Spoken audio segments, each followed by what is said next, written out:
Hi everyone, it's Friday night and I'm reporting again about my twin flame journey. I'm reporting from another station, another stop, another place where I'm headed to right now. Like, where is this journey heading to and what's going on? It's been really a roller coaster with my manifested twin. A true roller coaster, I tell you, for the past week. Oh my goodness, the lack of sleep I had, and how many fights of makeups we had, and how many purgings. It is amazing. You would not believe how much love and how much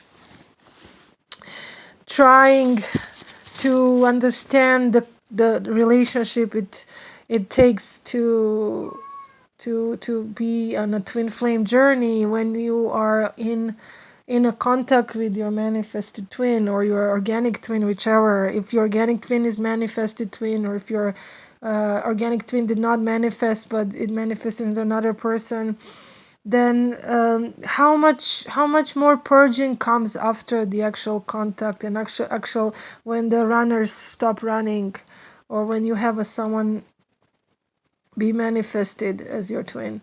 When they're not runners, when when the runner chaser stage is over and when both people are in, then how much purging it goes on. And then this will surprise you. Well, I'm holding Holy Bible here. I'm gonna read from the Holy Bible tonight. Yes, don't be surprised if I'm a Muslim. Muslims believe today's Muslims will say they don't believe in Holy Bible because it has been changed, and I agree with that. It has been changed, but there's still some actually great stuff in there.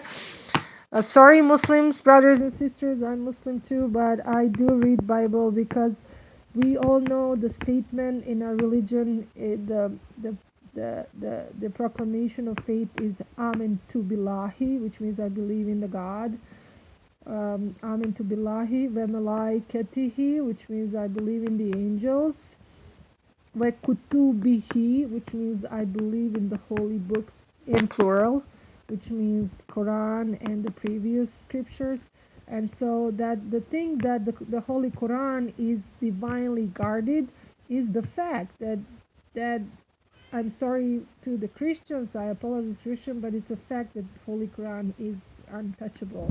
It cannot be changed due to the fact the way it was recorded and the way we are preserving it right now is because it's preserved in a verbal form, and nothing, absolutely nothing has been changed truly and honestly for over 1400 years. Bible has been changed. Real Christians know that truly Christians who study Bible, they know that. They must admit that. They cannot be in denial anymore, because there was Inquisition. There was first Roman prosecutions of the Christians, of early Christians. Then there were Inquisition eras, and church has so many reforms, and after each reform the Bible was rewritten again. The original Bibles were burned by the new church, and then so you cannot expect the Bible not to be changed and alternated rather in the doctrine. No, my cat is trying to jump on the bed, and no, you have been outside, you've been walking in the dirt, rolling in the dirt, so we're gonna skip the bed. You can go sleep over there on the sofa. I gotta clean it anyway, so no bed. Okay, I love you, but yeah, you're in the video. Okay, everybody loves you. Everybody says hi. Salam to my Sultan. He's my Turkish king. Look at him, he's so large. Okay, he played chess earlier. Yeah, like old Turkish kings. Okay, so he's a nice boy. Anyways, back to this. Yeah, so Holy Bible has been changed. I mean, put hand on your heart and trust me when I say that. But I also must apologize to Muslims who say, we cannot read Bible because, we have the Quran. It's not true. Even the Quran refers to the Bible, and it says go back to the Bible. And even the Quran says that Bible has been changed, and to be careful with the Bible because some parts will not be correct as they have been changed, and the Quran corrects these parts and tells us what exactly, like the story about Suleiman or Solomon, the King Solomon. Quran gives us a more explicit detail on what really happened. If you read Kings in Bible, then some stuff go really bad when it comes to Solomon, and the Quran is defending him and explaining what really happened there, what really happened, like what was the real deal. Then story about Joseph, and I'm not talking about Joseph that Christians refer to as a husband of Virgin Mary. I'm talking about Joseph of Egypt. Joseph, one of the 12 brothers, one of the sons of Israel, one of the sons of Jacob, that Joseph. And there's an entire chapter about him in the Quran that gives more detail on exactly how that journey happened, what happened to him, and what happened between him and his brothers. And so on and so on. Quran comes as an amendment to some parts of the Bible that have been changed, and as a confirmation for the parts of the Bible that are correct. We will find many things in the Quran and the Bible that are not exactly the same, but they don't contradict each other. They fulfill each other. They complement each other. They then, like when you read the Quran and then you read this same topic in the Bible, you will be like, oh, now I get it. Like they explain each other. Like in many ways, Quran is a manual for Bible. If you're a true Christian, if you really love Christianity and if you love God, you should read the Quran. You really should. You really should not be closed-minded and say, I don't want to read, that's a Muslim book. No. If you're really good Christian, why would you be afraid to read the Quran? I mean, what's there to lose? I mean, if you know what you believe in, then just read it. I dare you. And as a matter of fact, I also dare Muslims. Like if you believe in unity of God and there are certain things that we teach in Islam and monotheism, then why you should be afraid to read the Holy Bible? There's parts that you will recognize as changed, as amended, as alternated, and you can just read, like go through these pages until you come to the good parts. And so don't deny the Bible, please. And I never deny Bible, and I have over 50 or so Bibles in my house. And the Quran, as I said, Quran refers, and there is a specific verse in the Quran. I will find it, I will put it down below, where Quran actually refers to the Bible, saying that if in some cases you cannot find in life situation, you cannot find the answer in the Quran, which is rarely, because I really find answers in the Quran, to be honest with you. But in some circumstances in life, or some disputes, or some unresolved issues, if you cannot find the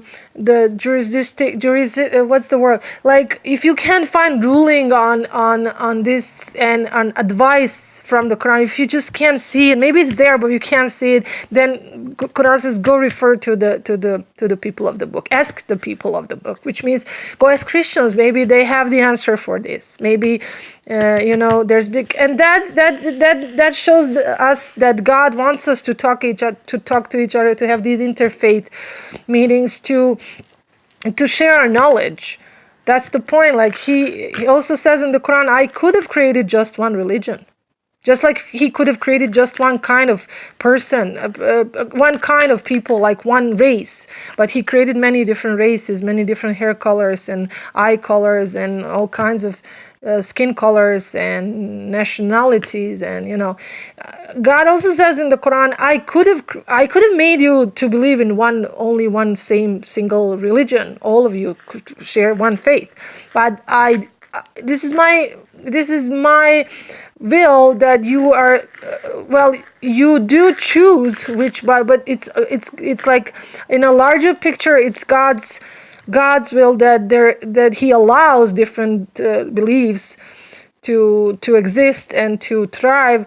And the reason, and the God explains, he says, simply for you to race with one another, who is doing more good stuff, more good. And it's paradox that most of people who are religious start hating another religion, and they're competing who's gonna destroy the other. And that's not what God says. He says you should compete in goodness, like who is better. Show the other ones, like I can, as a Christian, I can do so many good deeds, I can do so many charities. And then Muslims should show off and say, no, we can do more. I don't mean show off for the purpose of, but for the sake of God. Like, do good for the others. And then be competitive in goodness. Be like, oh, I can do more than this. I can be better. I can do more charities. I can help more people. Then God will judge us according to that. Not like, is your doctrine exactly like, that's personal. Like, God will punish those who blaspheme against him, and he who pray to other gods beside him. He will on his own terms. But he will still reward those who have done good deeds. No one single good deed will go unnoticed with God. Everything is recorded. So yeah, so I'm picking the very beautiful Bible that I just recently acquired. It's called the Marker Family Holy Bible. It belonged to some family. It was handmade for a family for wedding remembrance. And this is amazing because we're talking about love and everything. And it was amazing because it's a marriage Bible. And I want to do this one specifically because it just supports, it's like excellent for the marriage, for the support of a healthy marriage. And I love this. And so I want to pick something, but before I do that, we are on the 12th minute now. I still have time. I want to tell you that, so today I went to the mosque, and about 10 days ago, I think I didn't mention to you guys, my sacral chakra guy did contact me. And the video previous to that, 1 week before that, if you watched, I told you that I was checking my phone right there in front of the camera, and I told you he didn't call back, but I told you he will. I feel that he will call in about 10 days, and he did. And we met briefly, but he seemed as if he still was holding back, we didn't have time to talk much. My friend was with me, and he was feeling uncomfortable saying anything in front of her, so we just kind of briefly met. And I told my friend he will call me back in another 7 or 10 days. I feel that. And previous 3 days before this Friday, I kept feeling, now I don't feel him so much in a sacral chakra so much, because previously, remember 6 months ago, I told you that I started feeling that his heart chakra was opening. So now I had heart pain for the past 3 days, and I knew it was not coming from my manifested twin. I even told my manifested twin on the phone. I said, "Oh, I feel heart pain." I just told him openly, we were talking, and I felt sharp pain in my heart area, and I told him, "Oh, my heart is hurting." He's like, "Oh, are you okay? What?" But I didn't want to tell him that I felt that it was coming from the sacral chakra guy, that he wants to contact me. He's struggling with should he not. And today I came to the mosque, and I saw him walking through the main entrance. Did he see me? No or not? I'm not sure. He ran inside. It was time for prayer. We were all running in and rushing in to go pray. And I saw him. And then it's amazing that as I came upstairs to the raised level where women pray, I could see him.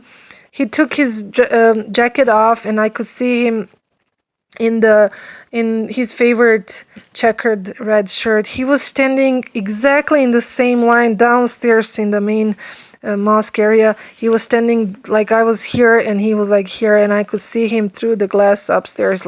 That was amazing. He didn't know I was we were aligned. We were like literally aligned with each other. And then after the prayer, I didn't see him. I thought he was gonna maybe say salam, come over to say salam outside. No, I didn't see him. He sneaked out probably. And then I was at the car insurance office. My mother was in the car. When I came back to the car, that was like after the prayer, 1 hour after the prayer, she said, "Oh, look who called you." And I called him back, and like as I said before, we are so organic with each other. We have nothing, absolutely nothing to hide, nothing to manipulate each other with. We are completely honest to the core. This is not a choice. This is not by choice, but this is how it is. This is how it is between us, this connection. And that's what I want to talk to him about before I go, if I decide to go on with my engagement to the manifested twin. I must leave him behind in the past. I must leave this person in the past. And what I'm going through with my manifested twin on the subject, on topic of trust is hard. It's very hard. It's purging, I believe that, but it could be more than purging. I'm concerned that why do I don't have trust in him? He hasn't done anything, as far as I know, to break this trust. But being long distance and being far away is something that I have no previous experience with. Long distance relationships are truly hard, especially for twin flames. But at the same time, they're also amazing, especially for twin flames, because by being separate, still in physical, you are building up this 5D, 4D, 5D connection, the astral projection. We astrally projected each other last night. Usually he comes to me, he's astrally projected into my bedroom, but then first time yesterday I was projected to him, and I felt I was with him on his bed, and he said it on the phone. He said, you're here with me. Usually I would feel him next to me, and he would say, I am with you, I'm right next to you. So I know he knew that he was in his place, and I was the one who was projected. So all these things are actually great when you are in first stages of getting together with your twin flame, when they finally awaken or they're manifested into a person. He's just gorgeous. He's listening to me talk to you guys, and he's like, yeah, tell them what happened last night. So he is like, but at the same time, there's so much hard thing because you are you have urge to get into physical merge with your twin flame, when your distance is like at this time financially and visas and all this thing, and he is working on the visas right now, and that's also adding a lot of stress to us. But aside from all this, there's this pressure that I don't understand. Where is this coming from? Why? Is it really my trust issues that have not been healed yet? Or is it that my gut feeling is telling me that like he said yesterday, how can it be true love? How can you truly love me if you don't trust me? And I know he's completely right. And that hurts me the most, because I don't understand, why can I not? Like the moment he's not on the phone with me, the moment I'm not there with him to hear his voice or text him, I feel a horrible fear that he will do something bad, and then it's like, that's terrible. This accusation for a person to do on someone. And at the same time, as sacral chakra guy is totally, I'm so much at peace with him. Like, I don't worry. Okay, so tonight I finally went out to see him because I have to clear this up. I had to tell him that, what is this between us? What kind of connection? Can you explain to me that, like, I cannot get angry with you. I'm not jealous. I am completely at peace. I don't even worry whether you're gonna be with someone else or not. I feel everything is fine. Like, I feel unconditional love to the core. How is this not true love? Maybe this is true love. Maybe this is the one I'm supposed to be with and connect and have that sacred merge. Maybe it's hidden behind this simplicity of this person, and maybe why deny sacral chakra? Why maybe sacral chakra is the way? Because for every twin flame, there's a point of merge. Could be sacral chakra, could be root chakra, could be heart chakra, or all chakras will be awakened at the same time during the merge. But there should be one that is like most prominent one. So, I mean, why would I deny it? I want to check. I want to check everything and every option before I proceed. That's what I want to do. And I told him, I am engaged. This is him. I showed him the picture and I told him, I am not about to cheat on this person right now, but I just need to talk to you. We need to find out, what is this?